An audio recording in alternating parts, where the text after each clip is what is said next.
Kajing pule na ka gospel o Marcos, kalanong kabaar kadakot iway haduk hadar.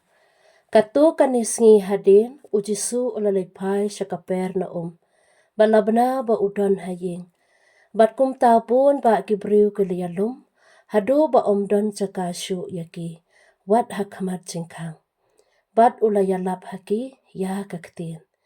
Te kilawan ra siya ya uway upapang yap silyang, ya ubalara dasang ngut kibriu. Bat habakim syamla ban poy hajan jong namar papun briu, kilalit ya katulum hamar kajaka kapa udan. Badanda kila palait triu, kila penhiar ya kajing tia, ha kaba utia uta upapang yap silyang.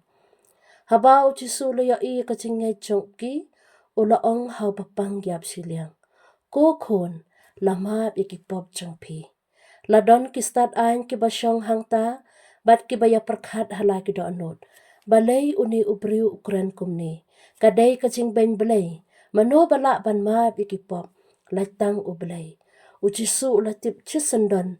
Ya kacing perkat jongki. Kumta ulaong haki. Balay pi perkat kumni halaki do anut. Kano kabak hamjem. Ban ong hauni ubapang yap silyang. Lama biki pop chang pi, ne ban ong, ke joj, tora yala kacing tia batu yan. Henry ba pindup tip, ba uko nubriu, udon kabor, ha kaperthei ban mapop. Ula ong hau ta ubapang yap silyang, nga ong hapi, ke joj, tora yala kacing tia, bat ke lej sya laying. Te uta ubriu ulayang, bat mar kumtahi ulara yala kacing tia, bat ulalej no, na kamat jangki baro. Kumta baro ke lengo ngan, bat kiliyaro yau Blei kiong.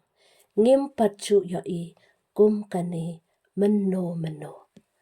Ka Ktien u Blei.